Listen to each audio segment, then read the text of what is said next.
जब एक्सीडेंट होता है तो आपके जहन में एक ही सवाल होता है कि मरीज़ का खून कितना निकला होगा। तो डेफिनेटली आपके जहन में ये जो सवाल आ रहा है ये बिल्कुल ठीक आ रहा है, क्योंकि जब एक्सीडेंट होता है तो कोई भी कट इंजरी होती है उस पेशेंट्स को अगर, तो उसका ब्लड उसके जिस्म से निकलना शुरू हो जाता है। डेफिनेटली उसकी कोई वेसल्स उसकी डैमेज हुई होगी, जिसकी वजह से जो है ब्लड जो है ना वो उसके जिस्म से बाहर आना शुरू हो गया है। तो ऐसे में आपको क्या करना चाहिए?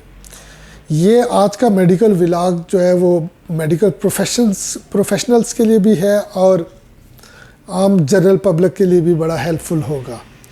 व्लॉग को आपने एंड तक देखना है। वीडियो अगर आपको पसंद आए तो वीडियो को लाइक करना है और चैनल को सब्सक्राइब करना है और दोस्तों के साथ शेयर भी ज़रूर करना है। चलें हम स्टार्ट लेते हैं। सबसे पहले कि जब पेशेंट्स का एक्सीडेंट होता है तो उसको कोई कट इंजरी आती है तो उसके जिस्म से ब्लड बहना शुरू हो जाता है, खून बहना शुरू हो जाता है। जब खून बहना शुरू हो जाता है तो आपने क्या करना है?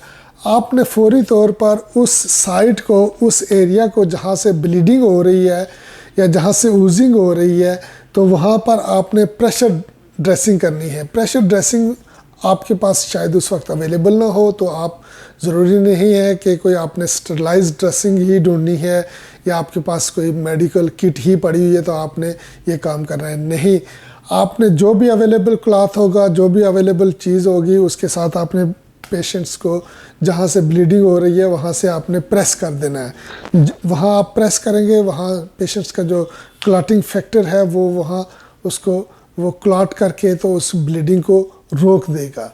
ठीक है, ये एक नेचुरल प्रोसेस है।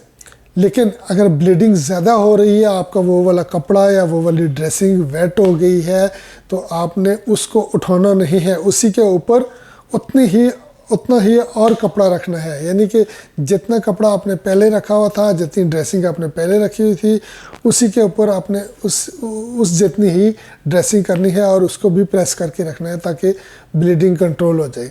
दूसरा मेथड ये है कि आपने पेशेंट्स के, लेट्स सपोज अगर अपर लिम्स में कट लगा हुआ है तो पेशेंट के जो है ना वो लिम्स आपने एलिवेट कर देने हैं हार्ट लेवल से ऊपर। तो कंपैरेटिवली जो हार्ट के प्रेशर जो है ना वो अगर डाउन करेंगे तो ज़्यादा प्रेशर से ब्लीड करेगा, तो अगर अप करेंगे तो फिर कम ब्लीड करेगा, क्योंकि हार्ट के ऊपर लेवल होगा तो हार्ट की जो प्रेशर है वो प्रेशर थोड़ा सा कम होगा तो ब्लीड या ऊज कम करेगा।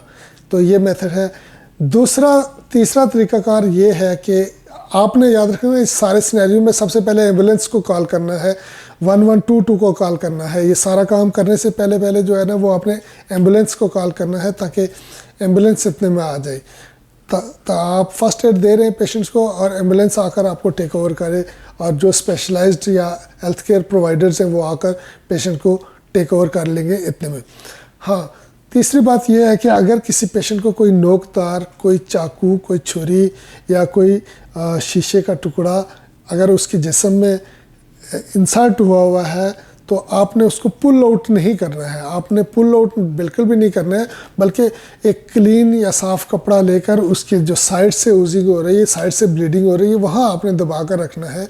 इतने में एम्बुलेंस को आपने कॉल की हुई है, एम्बुलेंस आएगी और पेशेंट्स को आपने मूव कर देना है टर्शियरी केयर हॉस्पिटल या किसी बेसिक हेल्थ यूनिट्स में आपने पेशेंट को मूव कर देना है फॉर फर्दर मैनेजमेंट।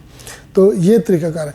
अगर आप गलती से उस ब्लेड को या उस शार्प चीज़ को या उस टुकड़े को आप पुल आउट करेंगे तो फिर होगा क्या कि फिर ब्लीडिंग बहुत ज़्यादा स्टार्ट हो जाएगी, क्योंकि डेफिनेटली उसने किसी वेसल्स को डैमेज किया होगा।